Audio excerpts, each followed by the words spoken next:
Ocean of Storms by Brief and Dreamy. Chapter 7.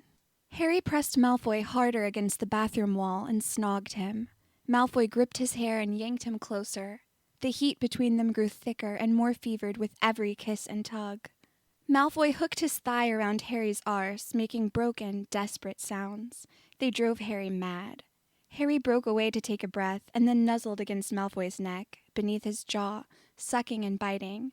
Malfoy gasped, his breath shuddering, and scratched at Harry's scalp. Bursts of effervescent pleasure bloomed wherever their skin met. Dazed with it, Harry yanked open Malfoy's fly and shoved his hand down his pants. The feel of Malfoy's cock in his hand still shocked him, still felt a bit wrong in the best way, as did Malfoy's whine of pleasure as Harry's fingers closed around him and started fisting, fast and rough. "Fuck, Potter," said Malfoy, his voice squeezed from the back of his throat. Harry lapped at his neck, and Malfoy moaned. His hips jerked as he fucked into Harry's hand. Do it, you bastard, you're killing me." Grinning, Harry said, "Make me." "I will, I bloody will. I'll make you, He shoved down on Harry's shoulders. Harry resisted, just to wind him up, and ground his cock against his fist in Malfoy's pants. It felt so good that he gave up teasing Malfoy, sunk to his knees, and ripped his zip down so he could touch himself. "Yes," said Malfoy. Yes, good." He fell back against the wall.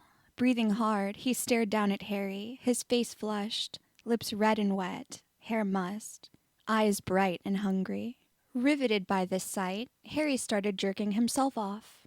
Malfoy's cock stood up pink and swollen through the parting of his black linen trousers.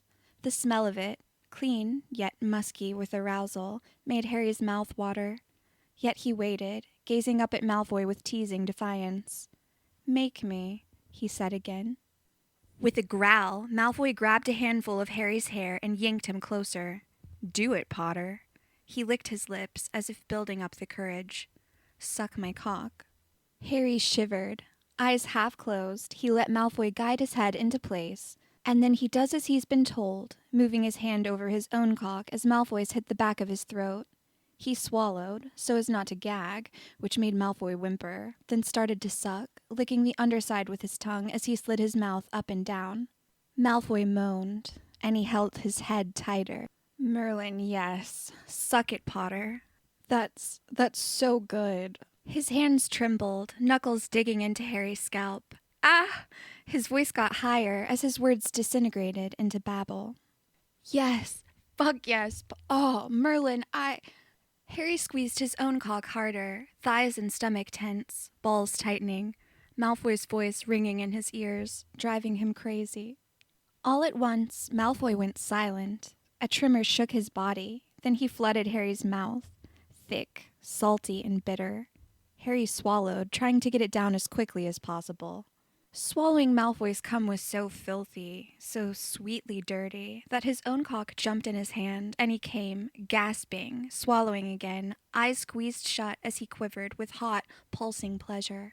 He pulled away and grabbed Malfoy's thighs from behind to hold himself up. He rested his head against Malfoy's stomach. They inhaled and exhaled together. Malfoy's fingers remained twisted in Harry's hair. Once he could think and move, Harry slid up Malfoy's body, cupped his jaw, and kissed him again. Malfoy sighed into it, laughing softly. Harry's lips throbbed. His chin stung with stubble burn, but Malfoy's kisses rang sweet as a song, and he couldn't stop. He didn't ever want to stop. "We've got to get some work done," said Malfoy in a rough whisper. "Do we, though?" asked Harry, nuzzling Malfoy's nose and rolling his earlobe between his fingers. Malfoy hummed a soft, contented sound.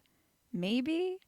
We're doing inter-house cooperation. It's very important work." "Is that what you call it these days?" asked a snide, feminine voice from the mirror Malfoy had completed. "Mind your own business," called Malfoy.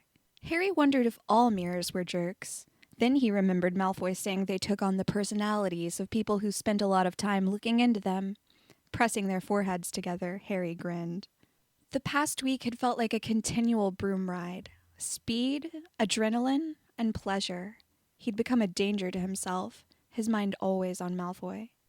Later that day, after he'd fetched Ron from helping the builders in the tower, he came disturbingly close to walking off the end of a staircase as it swiveled from one corridor to another. He'd been reminiscing about what he and Malfoy had got up to that morning and was only saved from plummeting to his death by Ron grabbing the back of his shirt in the nick of time. "What's up with you?" asked Ron. "You've been miles away for days. It's like when—" His eye narrowed. "Have you started getting off with some girl and not told me? Who is it? Astoria?" "No, it's nothing."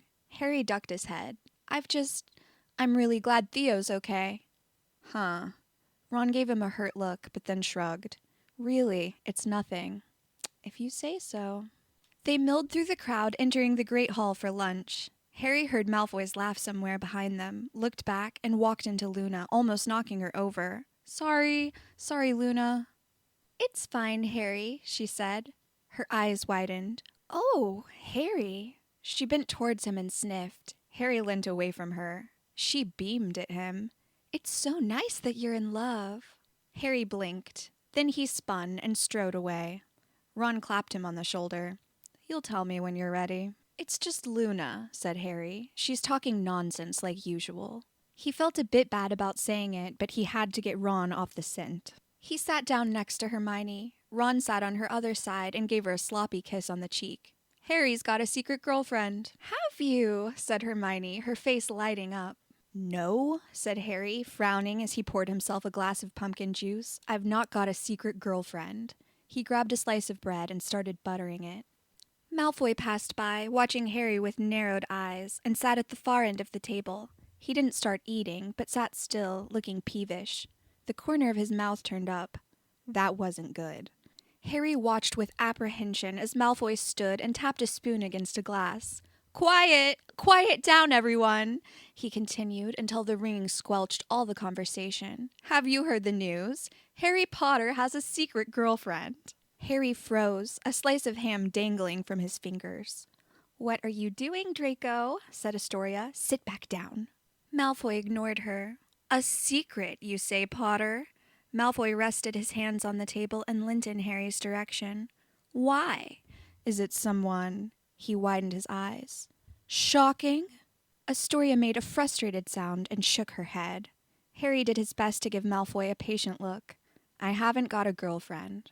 "That's exactly what you'd say if you did have a secret girlfriend." Malfoy raised his palms, looking up and down the table. "Isn't it?" "It truly is," said Seamus. "Sorry there, Harry." "It really is rather suspicious," said a Hufflepuff girl. "It's what I'd say if I were hiding a secret lover," said Malcolm. Harry twitched at the word lover. Everyone was staring at him. He shoved Ron's shoulder, wondering why he wasn't telling Malfoy to sod off like usual. Ron munched the enormous triangular sandwich he'd made. "What?" he said when Harry scowled. "I want to see if he figures it out." Harry rolled his eyes. "I haven't got a girlfriend." "You know we won't judge you, Harry, don't you?" said Hermione. Ginny would be on his side. He tried to find her, but she wasn't there. "So let's see," said Malfoy, tapping his lower lip. "Rumor is you like blondes. I know it's not Astoria. Is it Lovegood?" "No, it isn't me," said Luna. "Harry doesn't find me attractive." "That's not—" sputtered Harry. "I mean—" "It's all right, Harry. You don't have to feel bad. I don't find you attractive either." "Oh," said Harry. "Well, good." "Your face is too pale and narrow for my taste, and you have a tendency to slouch, and your fingers are rather thin. Also, your knees—" "I get it," said Harry. "I find Theo rather handsome, though," Luna said, her expression dreamy. Theo raised his head. His scrapes and bruises had been healed, but he still looked pale and drawn. "Gosh," he said. "Thank you, Luna." "That's perfectly fine, Theo. I also find Millicent sexy. She has lovely big hands." Millicent stopped eating and turned bright red. "This is all beside the point," said Malfoy, a bit louder than before. "If it's not Lovegood, who is it? We must solve the mystery. It's our duty." "Why?" said Harry. "Why is it our duty? It's not our duty.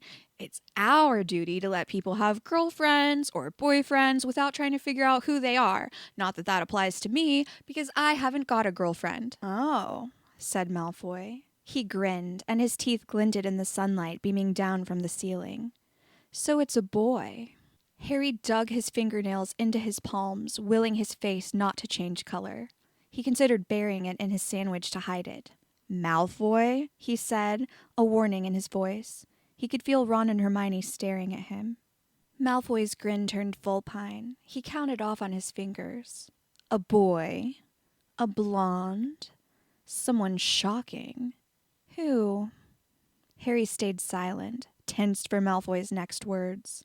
"I've got it," he cried. "There's only one person it could be. Well, I say person." Everyone at the table except Harry leant towards Malfoy, listening eagerly. "It's Firenze the Centaur, obviously. Potter, you sly pervert. Not that I'm judging. One can only imagine the size of his—" He raised an eyebrow. "Hands." Harry choked. "Oh," said Malfoy, "I've given away your secret. You aren't sore, are you?" "Of course I'm sore," said Harry, laughing. "I'm fucking a horseman with truly enormous hands." Malfoy's mouth fell open. Someone in the crowd gasped. Others tittered. Ron snorted and shook his head. "Draco, you are simply awful," said Astoria, biting her lip. Malfoy broke into a dazzling grin, and Harry couldn't stop himself from returning it. He wanted to grab Malfoy and snog him silly right there, in front of everyone.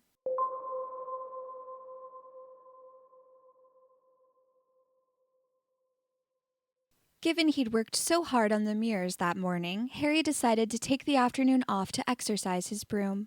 He bounded down the stairs, heading for the Slytherin dorm. Halfway down, Ginny appeared around the corner. When she spotted Harry, she halted, eyes wide, then put on an innocent expression. "Oh no," said Harry. "What have you done?" "I haven't done anything." She trotted past him, giggling, then vanished into the entry hall. As curious as he was apprehensive, Harry crept through the common room, looking for anything that might explode or start singing or turn into a giant puffskein. Nothing appeared out of the ordinary. He decided to leave his lot to the fates. As he sat in his bed to retie his trainers, he felt something hard beneath the quilt. He pulled it up and found a package wrapped in parchment, spello-taped, and tied with a rainbow-colored ribbon.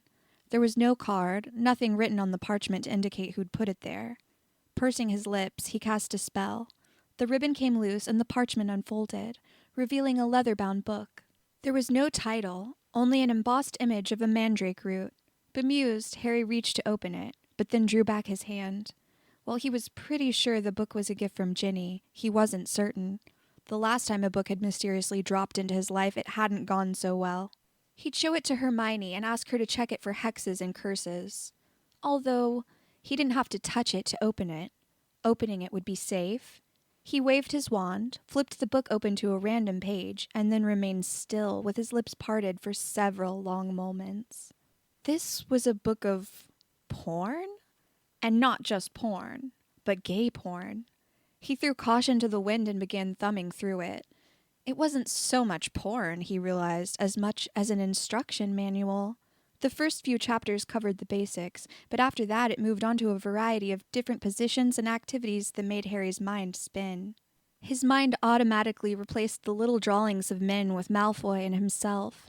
They could do those things. Why couldn't they do those things? He turned a page and bit his lip, taking in the illustration. Maybe Malfoy would do that, or let Harry do that. He flipped to later in the book. Merlin. Maybe even that. He'd had no idea there were so many possibilities. Flushed and breathless, Harry spent some time doing a number of things to himself. Once that was finished, he felt a bit mindless and lazy, but pushed through and grabbed his broom. As he passed through the common room, he spotted Hermione, bent over the ghost book, her brow creased. She wore a bobble hat and one of Ron's knitted jumpers, which was way too big for her. Harry smiled. The little black cat trotted over and batted at his broom bristles as he examined the book over Hermione's shoulder. Unable to understand the Latin text, he focused on the stiff yet colorful illustrations. The page Hermione had bookmarked showed a train of transparent gray people, linked by a weaving red line, holding hands and dancing. A solid man led them towards a dark archway. "How's the research going?" She jumped. For a moment, Harry thought she was going to snap the book shut, but she didn't. "It's progressing. I think I'll be ready to start brewing soon." "You need a potion?" "The potion is part of the ritual. It takes 2 weeks to brew, then another week until the new moon. I'll build the portal that night. It's extremely complicated magic, much more advanced than anything we learned in school. Snape is helping, but he can only do so much, being non-corporeal, and she frowned. Harry snorted, and kind of a dick. He's a horrid dick, said Hermione, looking cross. He answers questions with questions and insults me constantly. If it weren't for the others, I'd have half a mind to let him bloody well stay stuck. Yeah. Harry looked at his feet. I can imagine. He swallowed. Snape-related thoughts made his stomach hurt. I've let you do all this on your own. Harry. He kept his head down. Harry. He peeked at her through his fringe. It's not your responsibility, she said with enough vehemence to startle him. It's as much mine as anyone's, he said. He didn't bother adding that it was more his than most, giving a lot of those people wouldn't be dead if he'd made better choices. He knew Hermione would only argue with him about it. And you shouldn't be left to do all the work yourself. I want to help. No, she stood up. I shouldn't have complained about Snape. I'm fine. She adjusted her hat. I can do it alone. You have your own work to do. Harry raised an eyebrow. What aren't you telling me? Her lips pursed. She studied him for a moment, then said, Well, theories differ regarding the facilitation of transverse aggression of ectoplasmic bodies through solid geological constructs. Personally, I lean towards Boodle's allofarcical principle, but Snape thinks that Boodle's mistook. So, different people have different ideas about how to create a door for ghosts. I'm not as thick as you think I am. She smiled, and Harry realized he hadn't seen her do that in a while. Harry, I know you're not thick, but when I don't want to talk about something, I don't want to talk about it. Fair enough, he shrugged, but I'm still going to help you. And when I want to do something, I want to do something. She leaned her head to the side. This is a fact I know all too well. Fine. Meet me in the ghost dungeon tonight at 8. As Harry carried his broom up the stairs, Theo appeared above him. Theo's cheekbones formed sharp angles, and shadows circled his glazed eyes. With a twinge of guilt, Harry raised his hand and said, Hey, Theo. Theo's head jerked up. He halted, limbs stiff. Harry didn't understand why Theo was staring at him like that. He must be angry. Of course. Harry hadn't learned much about what Theo had experienced in the forest or how he'd escaped. He thought Malfoy might know, but he hadn't told Harry anything. I'm really sorry I didn't stop the acromantula from taking you, Theo, he blurted. It's brilliant you're okay. I can't tell you how. Shut up, said Theo. Blinking, Harry said, I'm just apologizing. I haven't. Go away, Potter, said Theo, his voice tight. He took a step down the stairs, then stopped again, gritting his teeth. He pressed the palms of his hands against his temples. Stung, Harry continued up the stairs. He didn't know what else he could do. No, said Theo, holding up his hand. His legs scuffled on the stairs, back, then forward a lurch. Worried he'd fall, Harry grabbed his shoulder. Theo's face twisted. Get away from me! He shoved Harry. Harry smacked against the wall. Theo ran down the stairs, his footsteps echoing through the dungeon. As the sound faded, Harry stayed where he was. His desire to fly had crumbled to ash.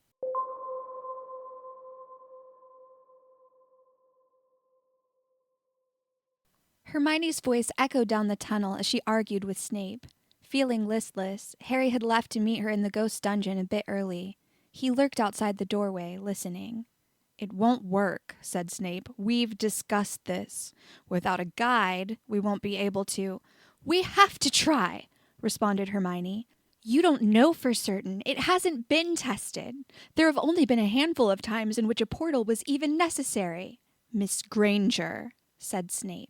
There was a pause. Hermione continued in a low voice. You know he'll do it. You may find it hard to believe, but I'm no more eager to be forced to witness another grotesque act of self-martyrdom than you are. Harry strode through the doorway. What? He asked. What are you talking about? Hermione gasped. You're early. I said 8. She sat cross-legged on the floor by a short wooden table, across which various potion ingredients had been spread. With a shrug, Harry said, Yeah? So, I'm here now. It's nothing. We were just discussing the theory. Discuss it with me, then.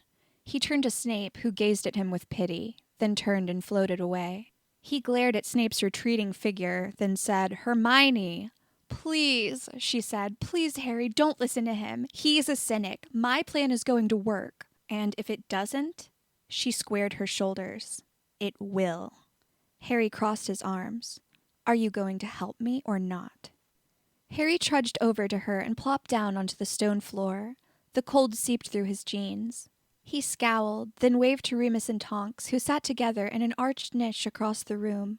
They waved back. Remus had his arms around Tonks' shoulders. She looked weary.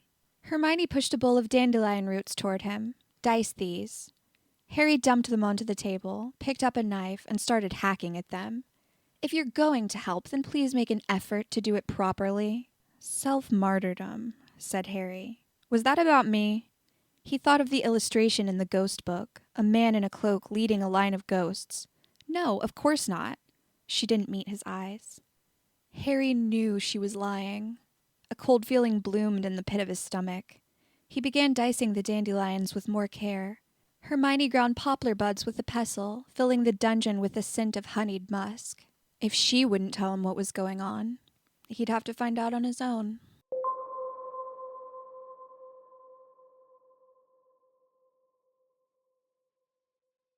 By 1 a.m, Harry still hadn't fallen asleep.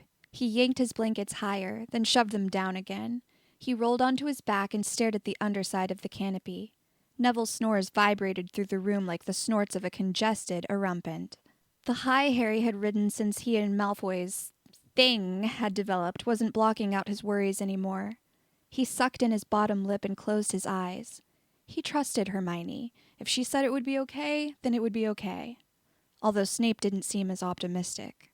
He opened his eyes at the patter of bare feet approaching. A hand pulled back his bed curtains, and Malfoy's face appeared, pale and shadowed in the darkened room. Startled, Harry pushed himself up on his elbows. He grabbed his glasses and slid them on. "What are you doing?" he whispered. Malfoy wore nothing but pajama bottoms. On reflex, Harry looked for and found his scars. "You weren't in the common room," said Malfoy. "Well, get in quickly before you're seen." Harry shuffled to make space, and Malfoy climbed in, pulling the curtain shut after him. Harry pulled his knees to his chest as Malfoy arranged himself at the foot of his bed. Malfoy hadn't done this before. He hadn't sought Harry out in the night. "Lumos." Malfoy's wand filled the curtain-draped space with a dandelion of light, softening the angles of his face with warmth. The glow emphasized the darkness outside Harry's bed.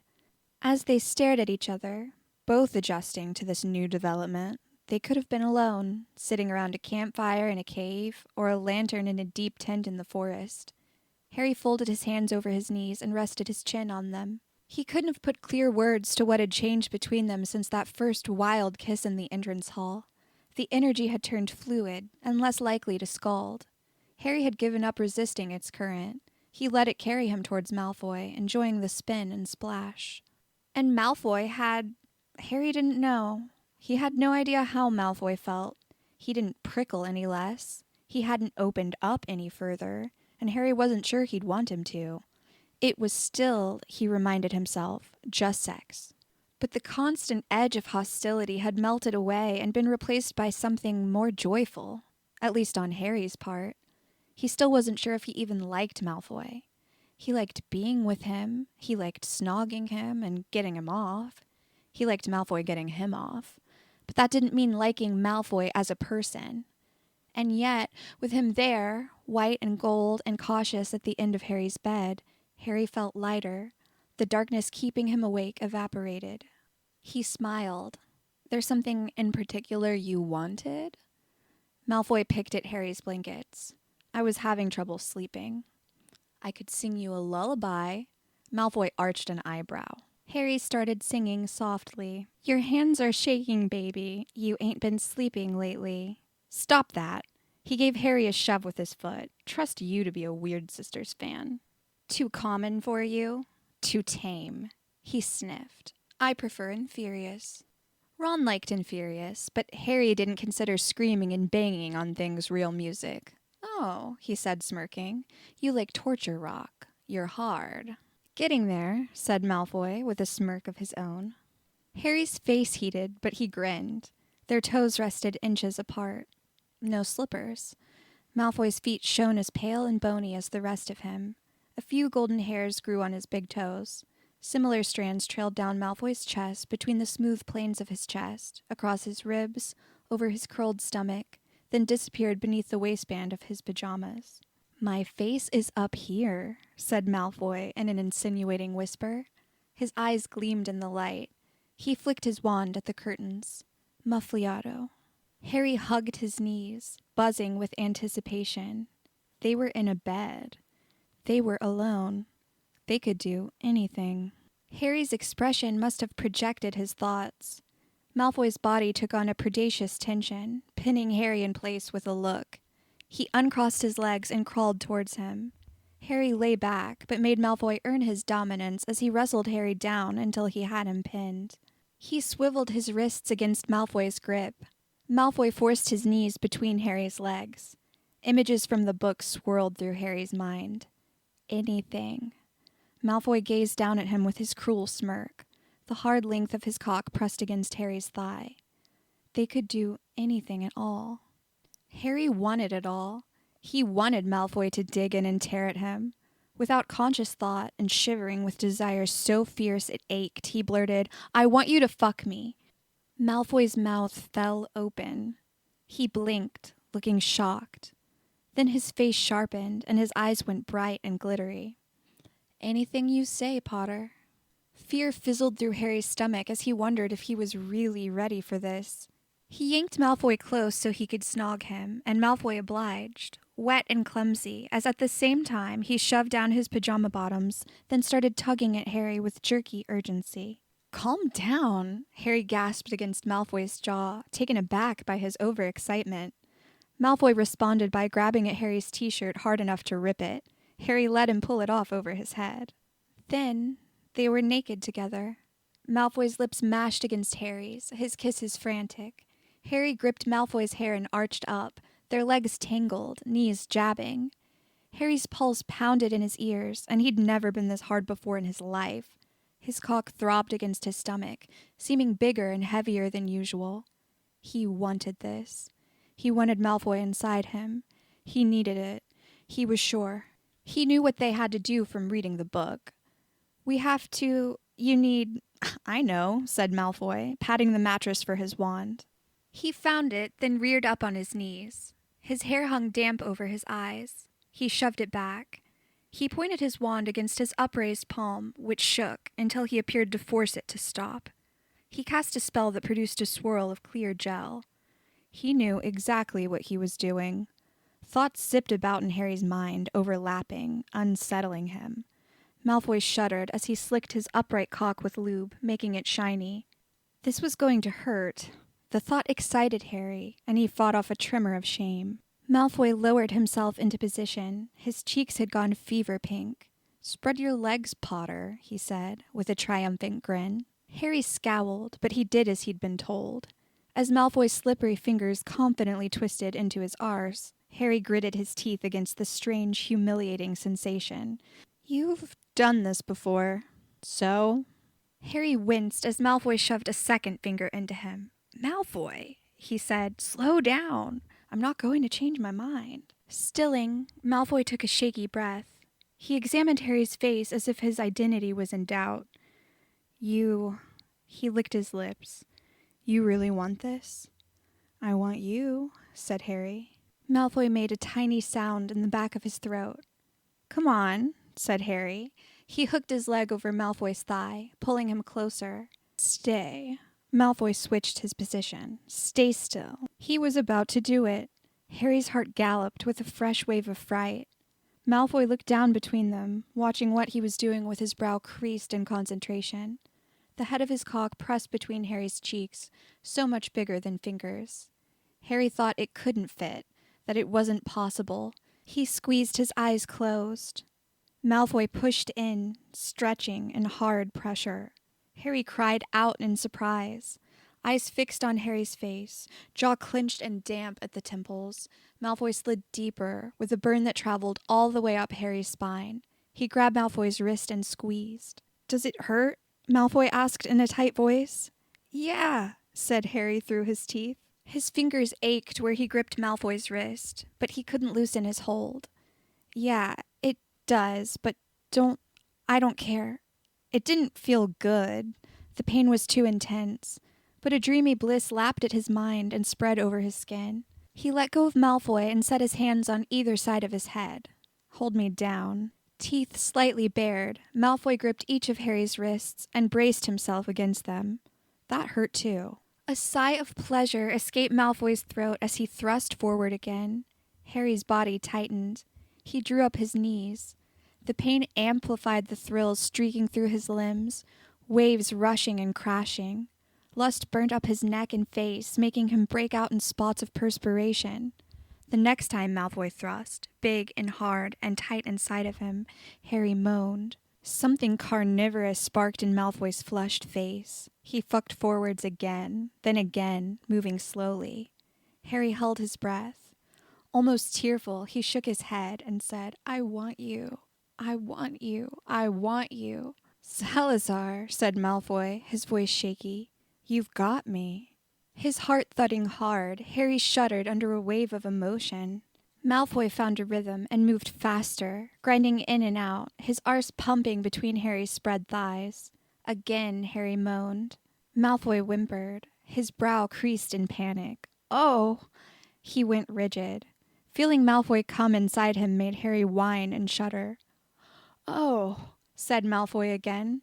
He took a long, shaky breath, then collapsed on top of Harry. Still violently aroused, Harry squirmed and scratched at his shoulders. He felt some relief when Malfoy pulled out and flopped onto his back. Merlin, that had been fast. Panting, Malfoy threw his arm over his face. Harry gave him a hard nudge, but Malfoy ignored it. He realized he was going to have to finish himself off if he wanted to come. He gripped his cock, fisted himself until he was fully hard again, then bit down on his lip and came after 3 quick pumps. Breathing hard, he held on to the pleasure of his orgasm until it faded away, leaving him utterly knackered. His arse felt loose and empty and stung like it had been burnt. Malfoy's cum coated his thighs, and his own glistened across his chest and stomach. He sunk back against the pillow, adrenaline still spiking through his limbs. Malfoy hadn't moved. The cum started to cool. He nudged Malfoy again, harder this time. "Get my wand from the table." Malfoy made a humph sound, and instead reached down and grabbed his own wand. After a couple of lazy cleaning spells, Harry felt more comfortable, but also strange with a tint of disappointment. It was hard to say how much he'd enjoyed the fucking. Being held down and penetrated had turned him on, but it hadn't felt as good as he'd expected. And Malfoy had done it before. Harry hadn't been his first. Who? Wondering made Harry agitated, so he pushed the thought away. He checked on Malfoy and found him beaming with satisfaction. Harry frowned. "Merlin, there isn't enough room in this bed for both you and your smugness." "What can I say?" Malfoy arched his back and stretched. "Not everyone can claim they fucked the chosen one." "Oh, that's right. He was with Draco Malfoy." With a tired laugh, Harry covered his face with his hands. "I've made a terrible mistake, haven't I? And only one person can say they were the Malfoy pushed himself up and turned to Harry, eyes narrowed. "I am the first, aren't I? You haven't been sneaking off into the forest with your Auror." "What?" The image of doing that with Meyer flashed through his mind, and he went hot with embarrassment. "No, you're the first, okay? Be as annoying as you want about it, but if I see anything in the Prophet, I will learn a spell that will make me your last." With a shrug, Malfoy fell back against the mattress, still looking so pleased with himself that Harry had to bite back amusement. "You may well laugh," said Malfoy, "but there are many who aspire to save your shagging, and only the very few, the most worthy of them all, succeed. You make me sound like the treasure at the end of a quest, and don't ever say save your shagging again, or I'll—" "Lots of threats, Potter." Harry scrubbed his hands through his hair and found it damp near his scalp. He'd need to wash it. "The moon throws down its light and cuts me to the quick tonight," Malfoy sang, gesturing dramatically with his arm. "The change is in the air, and nothing will ever be the same. You still look good to me. Oh, but you're no good for me." Harry didn't think he'd ever seen him in such a good mood. "You're pretty familiar with Weird Sister lyrics for someone who's not a fan." "It's good to stay familiar with the things that annoy you. Makes it easier to avoid them." "Ah," said Harry, "so that's why you hounded me all through school." Malfoy shrugged. In your case, the theory was more effective than the practice. He yawned, then turned onto his side, looking like he was planning to fall asleep. "Make me come next time," Harry said, trying not to sound petulant. "Oh." Malfoy's sense of triumph lessened. He looked irritable for a moment, then shrugged. "Yes, I'll do it next time." His mouth curved back into a smile. "My arse hurts," said Harry, giving in and pouting. He wasn't sure what was bothering him. With a put-upon sigh, Malfoy cast a healing spell. The pain vanished. He shuffled closer, his limbs warm and loose as he half-draped himself over Harry. Even now, it felt brilliant everywhere they touched. Harry breathed in his sex-drenched musk and relaxed. Malfoy might be a git, but that didn't stop him from smelling good. Harry brushed through the hair on the back of his arm. "I'll tell you what," Malfoy said, his lips close enough to Harry's ear to make him shiver. "Next time, you can do it to me." Whatever irritation Harry'd been feeling vanished. Smiling, he closed his eyes. "That sounds good." "You have no idea how good," said Malfoy, his words slurred. The beginnings of fresh arousal prickled over Harry's skin, but fatigue won out. Cramped with two of them in the bed, he decided to tell Malfoy to go back to his own, but fell asleep before he managed it.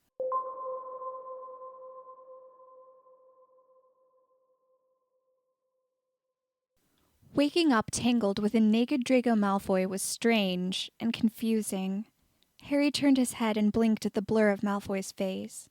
His steady breathing and limp weight indicated that he was still asleep. Desperate for a slash, Harry tried to slide away without waking him, but Malfoy rolled over and trapped him again. Harry lifted, wriggled, and shoved until he'd freed himself. Malfoy made a sound of sleepy displeasure, but then settled back into a regular breathing pattern. Harry pulled on his pajama bottoms, then his glasses, and tiptoed to the bathroom, not wanting to deal with any of his dorm mates. After he'd pissed, he splashed some water on his face, then looked at himself in the mirror. Not a virgin any longer. He was sure he looked a bit older, a bit more manly, or maybe he just needed to shave. He smiled, then grinned, and stretched towards the ceiling, luxuriating his tender muscles. "Looks like th' fortune did bless thee with amorous right last night of all," said the mirror, sounding bored. "You could say that," said Harry. The mirror sniffed. "Thou art a strumpet." Harry quite liked the sound of that, but held up 2 fingers anyway. He gripped the edge of the sink and leant forward over it. Thinking of himself as a strumpet made him want to crawl back into bed with Malfoy and act like one. Maybe get him to live up to the promise he'd made. A wave of noise exploded in the bedroom. Shouting. That was Ron. "Bollocks, bollocks, shit, bollocks!" Harry dashed out of the bathroom, saw what had happened, and shouted, "No!" Malfoy, naked, cowered on the floor while Ron stood over him, red-faced, rubbing his fist. "He was hiding in your bed, Harry." His lip curled in disgust. "Naked." Harry put his hand to his stomach, looking from Ron to Malfoy, mind blank with panic. "What exactly were you planning to do, Malfoy?" asked Ron. He drew his fist back again. "Ron!" said Harry. Ron turned to him. Harry shook his head. He had no idea what to say. Malfoy had a split lip and watched Harry with pointed focus. Harry gave him a pleading look. Malfoy gave him a jerky nod, then scrambled back into Harry's bed and pulled the curtains closed behind him. The other boys had emerged. Neville, eyes wide, had his hand over his mouth. Dean looked shocked. Seamus, delighted. "I didn't know how to tell you," Harry said to Ron. "Tell me?" The color drained from Ron's face. "Tell me what?" Opening and closing his fists, Harry said, "About him." "About Malfoy?" Ron was looking sicker by the second. "Tell me what about Malfoy?" "Are you needing him to spell it out for you then, Ron?" said Seamus. Dean shoved him, but Seamus ignored it. "Seems that Malfoy and our Harry have been using their wands for a bit more than dueling." Malfoy, now wearing his pajama bottoms, slipped out from behind the bed curtains. He crossed his arms over his bare chest, glanced at Harry, then walked quickly out of the dorm, his head lowered. "I don't," said Ron, watching him leave. "You couldn't be." He swallowed. "Getting off with Malfoy?" He forced a laugh. "Are you?" 3 faces gaped at Harry. He wanted them to stop staring. This had been his secret, the thing that made him happy, and now it was broken. He wanted to run after Malfoy and heal his split lip. He wanted to shake him for being careless enough to get caught. He wanted Ron to stop looking like he had in fourth year. Anger curdled in his stomach. What if I was? Ron gawked, not speaking. Then he shook his head. A boy. Someone blonde. Someone shocking. Harry shrugged, then hugged himself. How long has it been going on? You were at each other's throats only days ago. His eyes widened. My God, Luna said. He pressed his hand against his forehead. You're in love with him? With Malfoy? Harry lost the ability to think. You're not the only one allowed to get off with people, you know. You and Hermione are always, and I'm left on my own. You can't tell me what or who. It's Malfoy, shouted Ron. It's nothing to do with you, Harry yelled back. He's got you enchanted. Slipped you a potion. No, said Harry. No, that's not it. They glared at each other. The hurt on Ron's face made Harry want to be sick. You've lost it, said Ron, his voice cold. You've gone round the twist. Leave him alone, Ron, said a feminine voice. Ginny emerged from behind Dean's bed curtains, wearing an oversized West Ham t-shirt, her legs bare. Ron went white. Why are you here? He spluttered. The room took on an airless quality, like the pause between thunder and a lightning strike. He looked at Harry. He looked at Ginny. Then he spun on his heel and punched Dean in the face.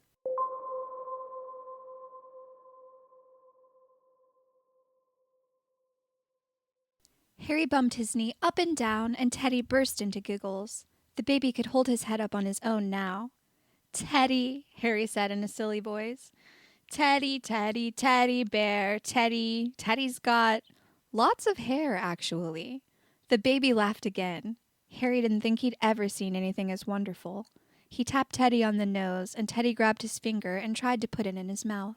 I'm just having a cup of tea with a friend, said Andromeda, fixing her lipstick in the mirror near the door. I won't be more than an hour or two.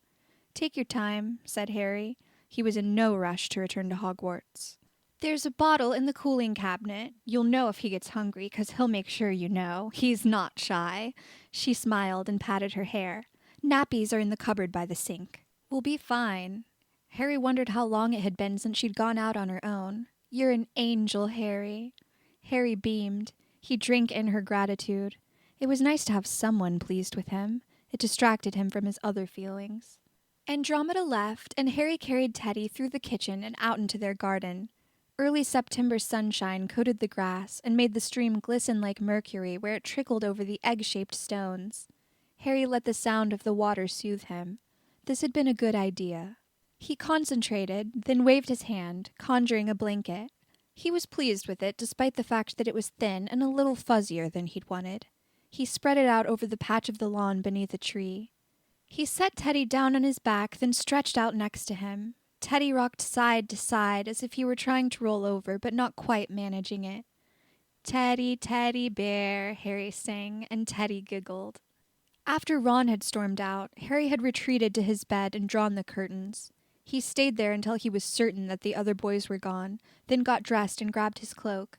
Beneath it, he crept over to Malfoy's dorm, but Malfoy wasn't there. Holding his breath, he tiptoed through the common room. Neville, Seamus, and Dean, who no longer had a black eye but still looked disgruntled, were huddled with some of the Slytherins, whispering together. Brilliant. So much for Gryffindor loyalty and keeping each other's secrets. Within a few hours, everyone would know what had happened. Staring, questions, jokes. Harry didn't want to deal with it. Still beneath his cloak, he climbed out of the dungeons and then all the way back up to McGonagall's office. She had one of the only working flues in the castle and allowed him to use it. It had been easy to convince Andromeda to let him babysit Teddy for a few hours.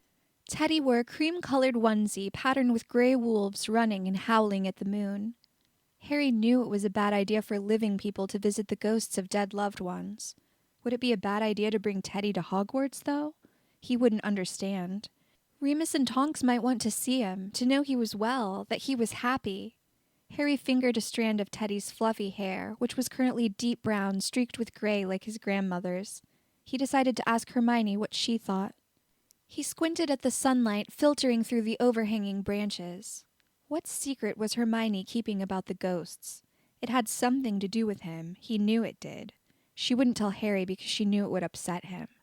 Snape knew. He'd have to find some way to make Snape tell him. He, Harry knew, would be happy for the opportunity to ruin Harry's day. The sun was making him sleepy, so he got up and strolled over to the stream, keeping half his attention on Teddy. Little orange fish sipped through the cattail stalks. The worst part was that Ron's hurt and anger was completely reasonable. Harry could apologize, but that wouldn't make Ron get it. It wouldn't help him understand how Harry had ended up with Malfoy in his bed.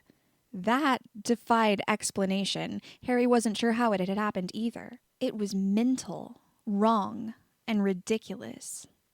And the best thing in his life just then. Leaves danced and rustled as a breeze rushed through the garden. A robin hopped from one stone to another. He'd let Malfoy fuck him. Malfoy? That was mortifying.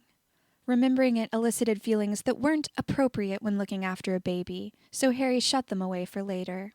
He plopped himself down next to Teddy again and made funny faces at him until they were both giggling like mad people.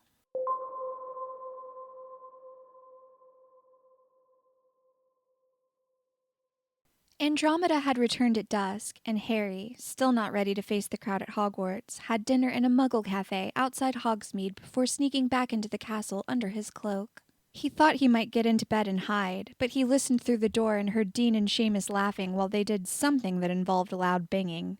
With a sigh, he headed towards Malfoy's room. He stood outside, dithering, then pulled off the cloak and went in. Malfoy, curled up on his bed with a book, looked up in surprise. When he caught Harry's dark expression, he turned away. "So you've come to chuck me now that I'm not your dirty little secret anymore, I suppose. Can't say I didn't know it would." "Shut the fuck up, Malfoy," said Harry. He shoved him over, crawled into his bed, and smacked his head down on the pillow. "Oh," said Malfoy, making room. "I see. I'm sleeping here tonight," said Harry, not looking at him. "Are you?" "Yes. Everyone in my dorm is an idiot." "Ah, that's because they're Gryffindors." His finger wove through Harry's hair. And Gryffindors, while occasionally good in bed, are terribly stupid. "You think I'm good in bed?" I said occasionally. Harry snickered. He peeked at Malfoy, who made his face blank as soon as he noticed. "Fine. I'm tired. I'm going to sleep. I'll have to be good in bed another time." "I didn't make any offers. I was happily reading my book before you barged in, demanding bed space." "Then we're both happy." The bed smelled of Malfoy. It wasn't until hours later, when Harry still wasn't able to fall asleep because Malfoy's sharp elbow dug into his ribs, that he realized he could have chosen any of the 3 empty beds. Although he hadn't seen any signs of Theo, so maybe 4. Malfoy had fallen asleep with his book open on his chest. Harry picked it up and squinted at it in the darkness. An adventure story about pirates. Something between his ribs went warm. An unexpected piece of the Malfoy puzzle. He squirmed into a more comfortable position and closed his eyes.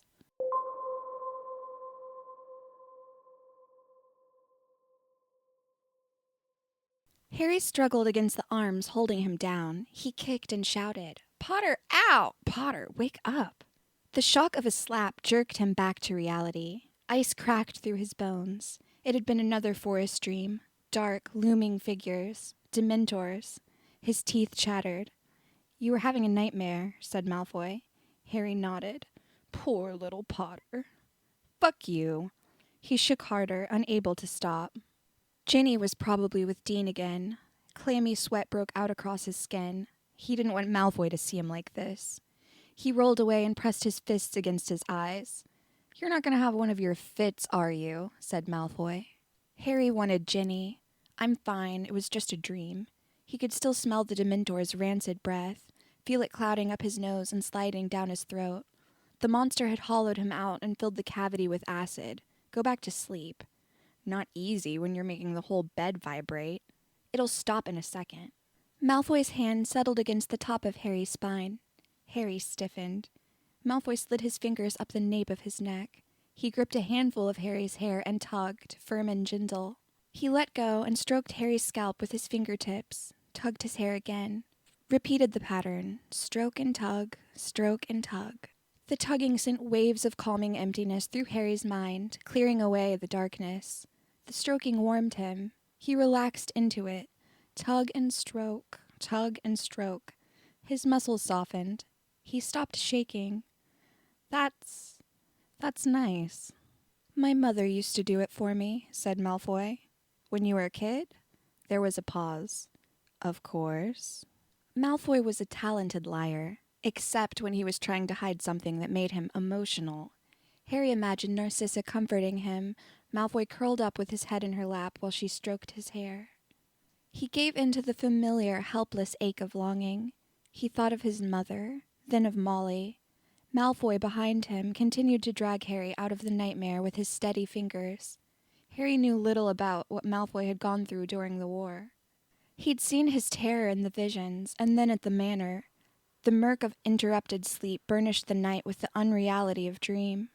It gave Harry the courage to ask a question he knew might prove dangerous. You never told me what you meant, he said, way back in the beginning. How would I have known what you were doing with Dolohov? What do you mean, what I was doing with Dolohov? They both whispered, despite being alone. Harry wondered where Theo was. You don't remember? We were in the Great Hall, and you were talking about watching him murder a family of muggles? Oh. The stroking and tugging ceased. The bits of Malfoy that had been languorous against Harry went out. Still worrying about that, are you? Just put in a bit more effort, and you might get there. It's not much of a mystery. Malfoy the Sphinx, Harry yawned. Stop being cryptic. Just tell me what you meant. Malfoy remained silent so long, Harry thought he'd fallen back asleep. But then, in a tense voice, he said, You testified for me at the trials. Yeah? You told them what I was doing? Right? Amazed that Malfoy was actually answering the question, Harry tried not to sound too eager. He didn't want him to close up again. I told them that you didn't have much of a choice, that you were only 16, 17, that he would have killed you if you'd defied him. Malfoy paused again. Harry wanted to roll over so he could look at him. He wanted to see his face. He stayed as he was, trying not to move at all. So that's what I was doing, Malfoy finally said. Harry bristled with frustration, still at a loss. Then he got it. Oh. And he did roll over, because he wanted Malfoy to see him when he responded. He found his glasses and slid them on. Malfoy eyed him, wary. You mean, Harry said, you were doing whatever you had to do to stop him from killing you, right? That's what you meant. I was surviving, Malfoy said. That's all. Dolohov killed the muggles. I watched. His lips quivered. The man and the woman. The two little boys. You could have just said, I didn't like it when you asked, as if you'd thought I'd gone along with it. You testified for me. I thought that meant... I thought you... Harry grabbed his shoulder. I did. I do. He didn't seem to hear Harry. You don't know. The things they did. The woman begged me not to hurt her children. Dolohov didn't care. He enjoyed it. Malfoy's face squeezed up tight. His words tumbled out in messy, ragged bursts. I didn't. I couldn't. I watched. He'd have done me next if I tried to stop him. The Dark Lord would have let him. He thought I was useless. A pawn to use against my father. But then father wasn't any use to him either. And they were only... He took a compulsive breath. They were only muggles. What? Said Harry, drawing away. I thought that's what I told myself, watching them scream. Watching them die. And I got through it. I went home. I went to bed. But I kept hearing her. The woman, I kept hearing her beg. The little one crying. He had a toy, a muggled man doll, and it didn't help anymore. I couldn't stop him. He would have killed me too. The pitch of his voice rose. He could have done it and made my mother watch like he did with the muggle woman. He took a couple more gasping breaths, then froze. God damn it, Potter! He shoved Harry hard enough to make him fall out the other side of the bed, then scrambled away. The bathroom door banged as it slammed shut, then bounced open again. Shell-shocked, Harry sat up. Malfoy's retches echoed through the darkness. Harry stood and crossed half the room. Malfoy probably wanted him to leave. The retching ended, replaced by gasps and whimpers. Setting his jaw, Harry strode into the bathroom. He passed the sinks and saw Malfoy hunched on the floor by the toilets. When Malfoy spotted him, he bared his teeth in fury. "Get out! Bloody nuisance! I never wanted you here!" Harry halted, shocked back to 6th year. He ran his fingers through his hair. Malfoy followed the movement, his face creased. "Have you woken up? See me clearly now that your cock's soft?" He spread his arms. "'Cause here's the truth. The answer to all your questions. You wanted it. Here it is. This is Draco Malfoy, a pathetic, sniveling Death Eater." He gripped his left forearm and shook it. "It's never going away. That's who I am, so fuck off back to your hero friends." Anguish shimmered behind Malfoy's sneer. Harry's thoughts flickered, refusing to focus. He let the glow at his center lead him. "No," he said. Malfoy got to his feet, everything about him hard and malevolent. "It wasn't a request." He pulled his wand. "Get out." Harry stayed put. "You can't hex me in here." He pointed his wand at Harry's chest. "I'm not going to miss." Harry lifted his chin, but didn't move. "I hate you," said Malfoy. "I've always hated you, since the first moment we met." Harry shrugged. "You oafish, vainglorious, thick-headed half-blood!" Cocking his head to the side, holding back reckless laughter, Harry said, "Vainglorious!" Malfoy punched him, making Harry's head snap back. He pummeled Harry with scattershot hysteria, getting in a few good further jabs. Harry threw his arms up in self-defense, but didn't fight back. Malfoy yelled with frustration and shoved Harry. Harry stumbled backwards, senses humming, and then grabbed Malfoy by the back of his neck. Ignoring Malfoy's shouts, Harry slid his hand behind his head, grabbed a handful of his hair, and pulled. He stroked his fingers up Malfoy's scalp. Malfoy exhaled. He stopped trying to hit Harry. His body quaked, humming with emotion. Harry tugged again. Stroked, tugged. Malfoy twisted away and turned his back. Exhausted, Harry waited. Malfoy crossed his arms in front of his face, trembling as though he were crying again. Harry didn't know what he felt, just that he felt too much of it. Warm, pulsing energy woven through his body like arteries, making him tingle with terror and elation. Malfoy was not a nice person. There was no getting around it. He could be mean, superior without reason, and deeply selfish. But there was something soft in him deep down. Something that made Harry ache when he thought about it. Malfoy's pain and his damage. Harry could see it, how Malfoy cared and what Harry thought of him, how hard he tried to please, how he lit up when he succeeded and despaired when he failed. And he made Harry laugh. He made him happy. "You wanted to know what I believe," said Malfoy, still turned away, his voice colorless. "I don't know. I don't know what I think." He swallowed, his voice lowered. "I want to be happy. I want my family to be safe, that's all. Anything else, he waved a hand. Ideology, it doesn't matter. It never did me any good." Harry crept towards him. Malfoy's back tensed. Harry slid his arms around Malfoy's waist and leant his forehead against Malfoy's shoulder. He held him like that. Eventually, Malfoy melted back against him. It wasn't that Harry liked Malfoy now. He just couldn't stand to see him in pain. He just felt better when he was near. He just thought about him all the time. He didn't like him. He liked his smooth, pale skin, his silky hair, and clever lips. He liked his haughty accent and the way the elegance of his movements dissolved when he was excited. He liked the radiance of his eyes. He liked his layers, the whole puzzle of him, the itching curiosity he inspired. He didn't like Malfoy. "You're going to destroy me, Potter," Malfoy muttered. Harry nuzzled Malfoy's neck. Malfoy gave a groan that turned into a laugh. "That makes two of us," Harry thought.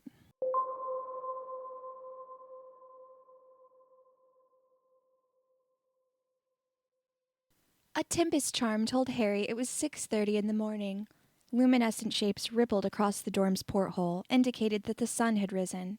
He knew he wasn't going to fall back to sleep. Malfoy's eyes moved back and forth beneath his lids. Harry wondered what he was dreaming about. His slept-in clothes stuck to his skin. He'd sneak into the Gryffindor dorm before the others woke up so he could change. The door opened. Harry peered through the thin gap between the curtains, wondering if he could leave or if he should stay hidden. Theo stood unmoving in the center of the room. He shook himself, then knelt down next to his trunk and opened it. Theo already knew about him and Draco, Harry thought, as Theo began piling his possessions into the trunk. He decided he might as well reveal his presence. He pushed the curtain out of the way and quietly said, "You're not leaving, are you?" Theo jumped. "Potter?" "Yeah," said Harry. "No," said Theo, eyes wide. "For fuck's sake, go away." "I get why you're angry," Harry said. He got out of bed and shoved his hands into his pockets. "I don't blame you." "Away," said Theo, his eyes unfocused. "Out!" With jerky movements, he rose to his feet and faced Harry. He did nothing else, but the tension in his limbs made it seem as if he were about to. The hair on Harry's arm stood up. "All right there, Theo?" Theo didn't respond. Keeping an eye on him, Harry backed away. He paused in the doorframe. Theo remained motionless. Instead of going back to his own room, he trudged into the common room, which stood empty as the remains of night bled away. Water-filtered light burnished the shiny dark wood of the furniture. Discomfited, Harry decided to find one of the oars. "Potter!" Theo had followed him. All his danger sensors quivering, Harry let his hand dangle near his pocket. Theo pulled his wand. Harry drew his as well. He focused on Theo's posture, on how he held his face, trying to guess what he'd do next. "Can't duel in the Slytherin common room," said Theo, expressionless, and let go of his wand. It fell to the carpet with a soft thump. "You drew on me," said Harry. Theo took a faltering step towards him. "What are you doing?" The room rang with early morning silence. Theo moved again, sliding into silhouette as he passed a window. Harry retreated, keeping his wand in hand, not knowing if he should help Theo or protect himself. Theo lurched to a halt, his face creased. "Potter," he said, "don't... come..." He made a strangled sound, then twitched. Harry held his hand out, placating. "I'm going to get help." Theo went blank again, but then his face crumpled. "Help," he repeated. "Help me." He swayed as if about to topple over. Harry ran to catch him. Theo pitched against Harry, his arms falling on either side of Harry's neck. "Hey!" Harry shouted. "Malfoy! Someone!" Theo clung to him, his thumbs pressed into Harry's throat. Harry tried to pull away. Theo pressed harder. When Harry tried to push him off, Theo's hands closed tight around his neck with iron strength. Shocked, choking, Harry stumbled, and they both crashed to the floor. Harry tried to breathe, but he couldn't. Theo's grip grew tighter and tighter. Pulse pounding in his head, which felt as if it were swelling up like a balloon, Harry pulled at Theo's arms. They wouldn't budge. Darkness clouded through his mind. He was going to pass out. With a force of will, he clouded Theo on the jaw. The grip on his throat loosened. Gulping in air, Harry fumbled with his wand, then said, "Stupefy!" His voice came out a faint croak, and nothing happened. Theo's hands closed around his throat again, his face rigid, his eyes utterly blank. Harry twisted and arched. As his vision began to blur, he grasped desperately for a weapon. His hand hit something hard, a table leg.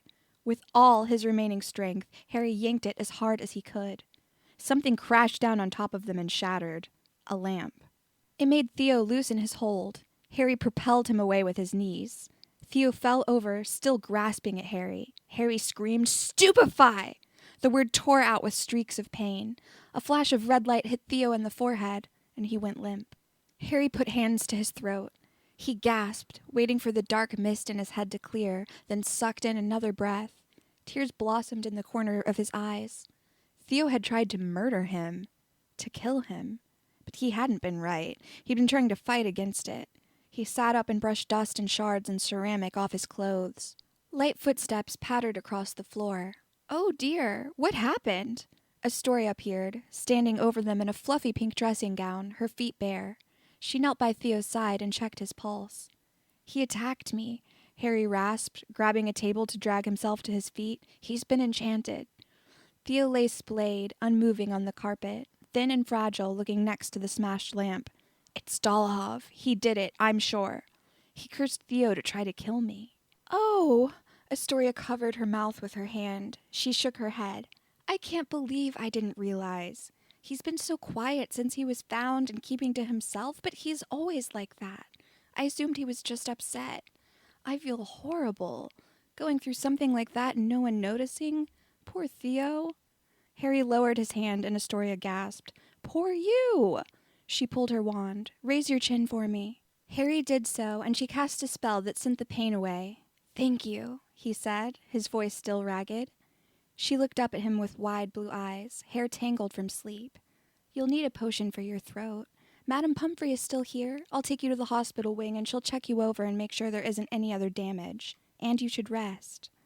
People began to emerge from the dorms. Neville, Dean, and Ginny, along with some of the other Slytherins. No Malfoy. He was probably still asleep.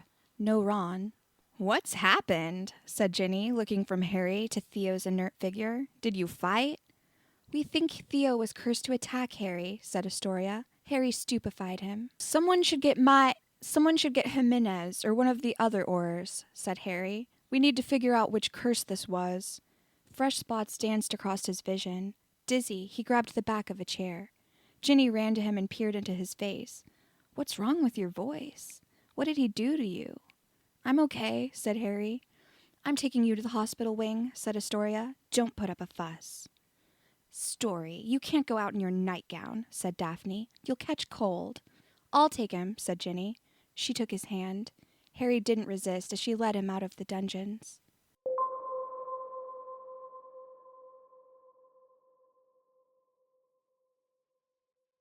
Fresh paint fumes hung on the air in the hospital wing. While it hadn't been badly damaged in the battle, tending to the wounded and dying had left it in need of redecoration. Harry tried not to consider why. He fidgeted in his bed, feeling fine after Madame Pomfrey's potions. He wanted to get up and move, but had been very firmly told that he was to stay under observation for the next few hours, just in case. He was under the Imperious Curse, said Hermione, sitting at his side. She poured him a glass of water from the jug on the table next to his bed. Auror Jimenez removed it. Is he okay? Asked Harry. He took a sip. His throat felt fine again. He knows I don't blame him, right? I'm sure he does, but you can tell him so yourself later. Harry nodded. Meyer was still at St. Mungo's. Now Theo. He let his head fall back against the wall. We've got to stop Dolohov. He wants me, and if anyone else gets hurt as he tries to get to me, it'll be my fault. That's a ridiculous thing to say. None of this is your fault, Harry. None of it ever was. If I go to fight him, imagine how we'll feel if you're hurt, or, she turned his face to make him look at her, or killed. And then he'll have mastery of the wand. No, don't let him make it your battle. She gave Harry a fierce look. You know I love you, but you can be quite self-absorbed. The Aurors will catch Dolohov. He can't hide in the forest forever. Harry drew his knees up, gazing at the ward's closed door. Not everyone cares if I live or die, he said. Hermione sighed. Of course he cares. Harry gestured at the lack of Ron. He knows you're all right. He was very concerned, of course, but Astoria assured him that you were fine. He doesn't know what to say to you. He was shocked, Harry, and frankly, I'm shocked too. Sorry, said Harry. Didn't realize I needed to ask permission for everyone I get off with. He knew he was being childish. You're being childish. I know. It's not about you. She made quotes with her fingers. Getting off. Honestly, it's about time. Ron and I were... Merlin, please stop. He held his hand to his forehead, wincing. Let's just pretend you don't talk about my sex life when you're alone together and spare me the humiliation. Fine. The point is, it's not about what. It's, as you well know, about who. Harry tugged at a loose thread on the blanket covering his legs. In his mind, he imagined two Malfoys. Malfoy as he'd seen him at the beginning of the summer, mean, snobby, bigoted, and the Malfoy as he saw him now, less mean, less snobby, conflicted about his bigotry, and also vulnerable, intriguing, and nice-smelling. The corner of his mouth turned up. Ron and Hermione only saw the first Malfoy. They had no reason to see anything else. Hermione gave a helpless little laugh. You know you don't deserve to be punished, right? Punished? It's just rather suspicious that you've chosen someone who rather recently wished you harm, who takes pleasure in upsetting you, in provoking you into fights. Trying to get my attention? Goading me into putting my hands on him? Said Hermione. I never looked at it that way. He's not a punishment. Harry swallowed. I'm not with him because I think I deserve to suffer anything like that. With him? Are you with him? How long has it been going on? A while. He shrugged, staring down at his knees. And I don't know. I don't know what we are. I only know that he makes me happy. He looked up and caught Hermione's eyes, which were warm and brown and alight with concern. He makes me feel good. I'm happy. He didn't want to get into how long it had been since he felt like this, how hard it had been for him to get to this point. He assumed Hermione knew. Oh, she said. It's mental that it's him. I know that, and I don't know what it is or how long it'll last, but I need him now. I need him. Hermione studied him as if she were trying to perform legitimacy. Are you in love with him? Harry scowled. Looking fond, Hermione smiled. I'm not going to pretend that I'm not worried, and if he hurts you, I'll castrate him. Please don't do that, said Harry. Only with your permission, I promise. And I'll talk to Ron. You know, I think he was mostly hurt that you'd been keeping it a secret. Neither of us even had any idea that you were gay. Yeah, I just didn't know how to explain it. I didn't want to have to. And I'm not gay. I'm bisexual, I guess. Hermione took his hand and squeezed. I want you to be happy, Harry. More than almost anything. You deserve it. Harry tugged at the loose thread for a few more seconds. Then he leant over and kissed her on the cheek.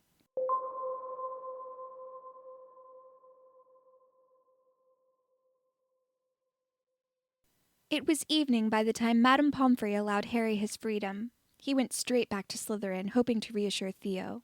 He found him in the common room, surrounded by people. Theo sat curled in the corner of a sofa near the fire. Luna sat next to him, staring with her huge eyes as if fascinated by his every word. Theo kept glancing at her, looking across between pleased and frightened. Harry hung back, listening. It seems that he cursed the spider with the Imperius as well, said Theo.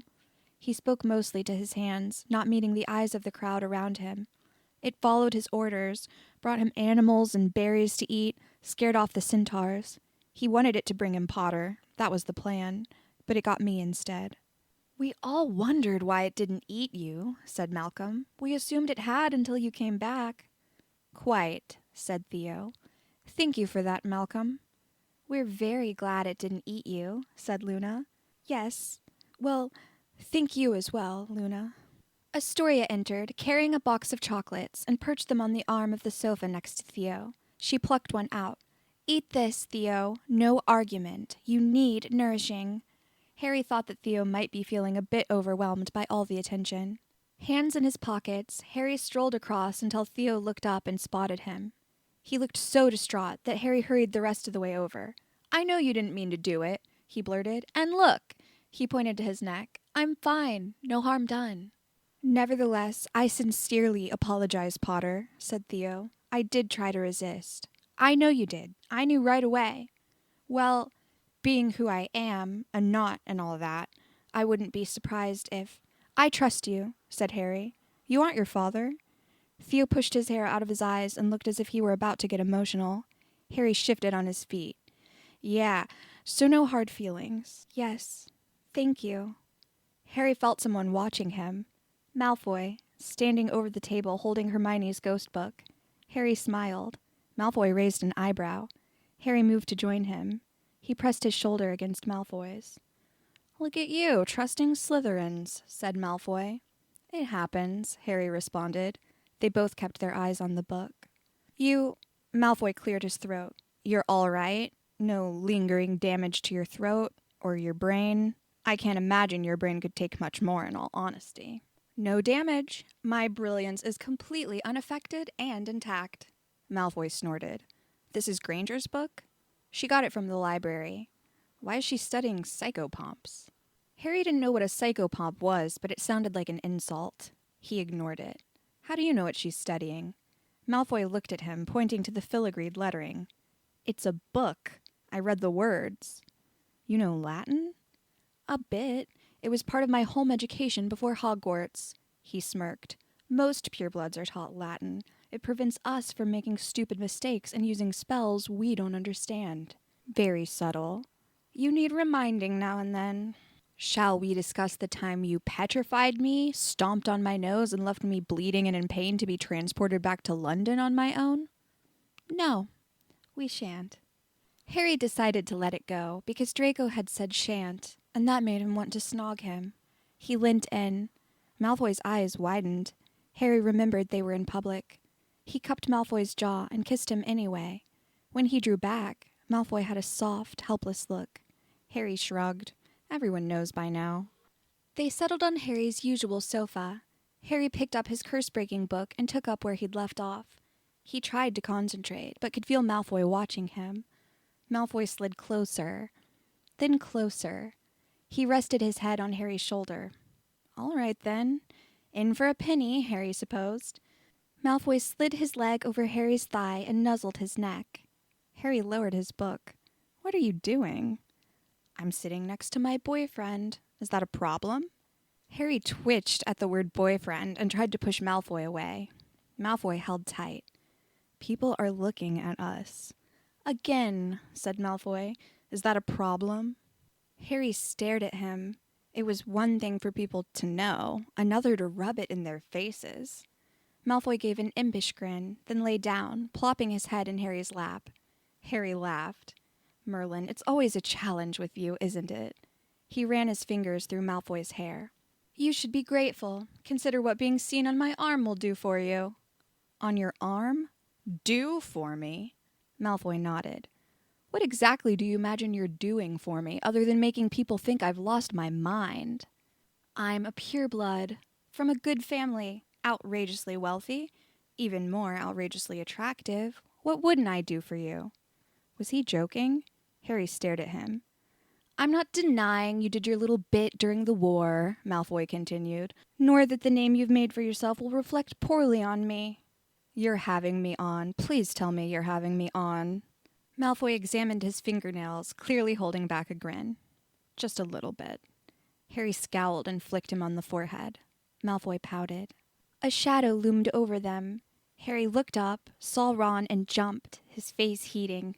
There was a faint green pallor behind the skin on Ron's freckled face.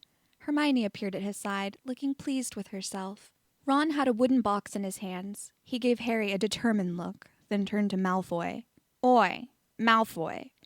Malfoy contracted like a cornered animal who hadn't yet decided whether it would fight or flee.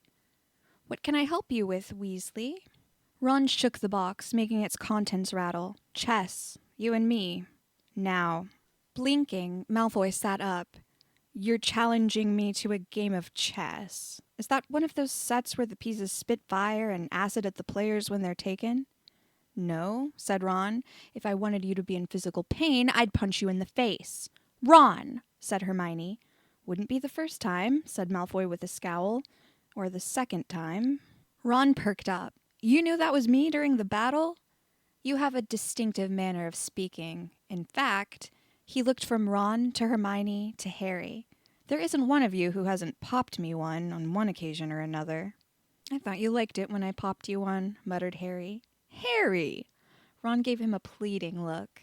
Sorry, said Harry, and bit down on his lip, enjoying a wave of love for his friend for what he was attempting to do. Yeah, said Ron to Malfoy, we're a bunch of assholes, and you're an innocent bunny rabbit who didn't deserve it every time.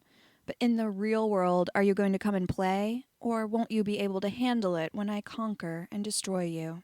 Malfoy quivered. The day a Weasley conquers and destroys a Malfoy is today, said Ron, unless you can prove otherwise. Poised at the edge of the sofa, Malfoy gave Harry a look that said, I'm doing this for you. Then he got up and followed Ron to a table on the other side of the room. Harry tried not to squirm with whatever this feeling was. Ron doing what he was doing, Malfoy giving him a look like that. Hermione sat down next to him. She took his hand and squeezed it. He turned to her and grinned, feeling the warmth of it in his face, in his limbs, and at his center.